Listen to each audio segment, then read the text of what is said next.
an apology from White House Chief of Staff General John Kelly. In a statement, they say his comments about Representative Frederica Wilson were reprehensible. General Kelly said last week he remembered being at a speech where Representative Wilson took credit for something she didn't do. Grandstanding, essentially, is what the general accused her of. Now, video of that speech contradicts General Kelly's account, in fact, really, and in spirit. And in their statement, the Congressional Black Caucus women continued, Congresswoman Wilson's integrity and credibility should not be challenged or undermined by such blatant lies. Joining us now to talk about this, one of the members of the caucus, Congresswoman Barbara Lee of California. Representative, thanks so much for being with us. What exactly do you want to hear from General Kelly? Well, first, of course, our hearts and our prayers go out to Mrs. Johnson at the terrible loss, Sergeant Johnson, as well as all of the family members who lost their loved ones. We want to make sure that General Kelly apologizes to Congresswoman Frederica Wilson. She is a woman of integrity. She's a woman of respect. She's brilliant. She has a long history of service to children and their families. And she has mentored so many young African-American boys and males and young men.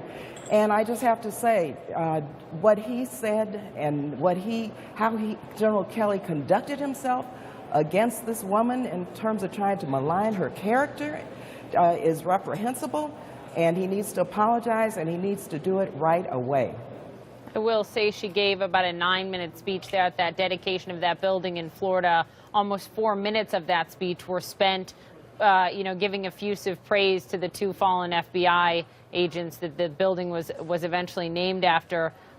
Something else we want to get you on, and that is the sort of extraordinary sentiment we heard this morning from Myeshia Johnson, the widow of fallen Sergeant LaDavid Johnson. Here's what she said.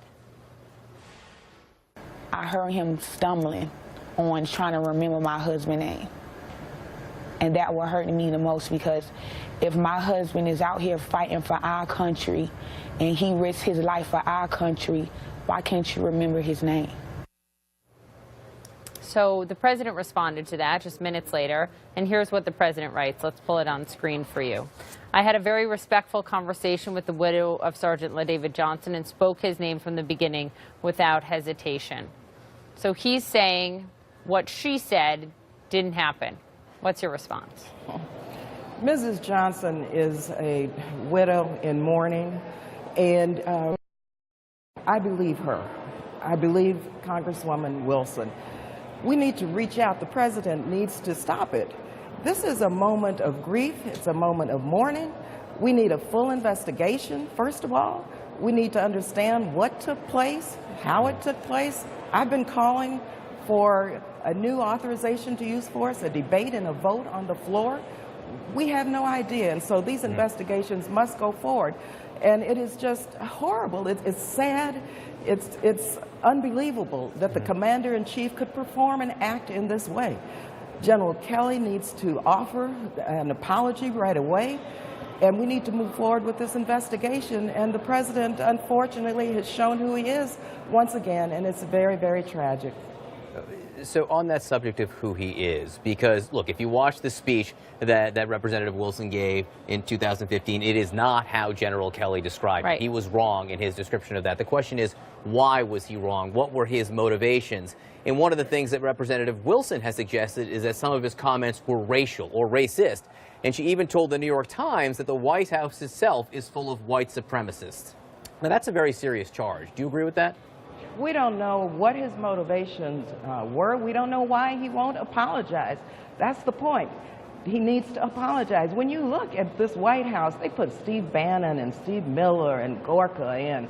When you look at the president's response on so many issues, I think that right now, what we are saying as members of the Congressional Black Caucus, 16, 17, 18 of us who are women, we're saying that General Kelly must apologize to Congresswoman Wilson because she told the truth. She's respected, she's a woman of integrity, and we cannot allow this White House and General Kelly to malign her character. To be clear, 2 of those 3 men you just mentioned are no longer working at the White House. Sebastian Gorka, Steve Bannon, Stephen Miller is, but the charge just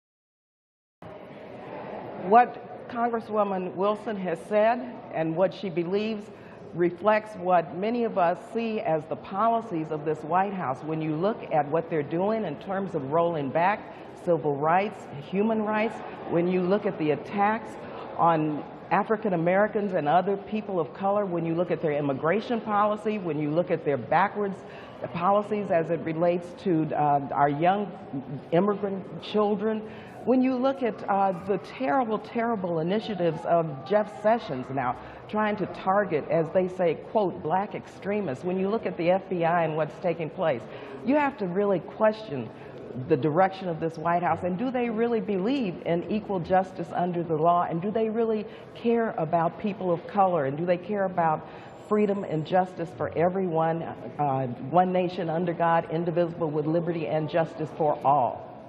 Representative Barbara Lee, come back. We'll keep having this conversation with you and let us know what you hear from General Kelly over the next few days.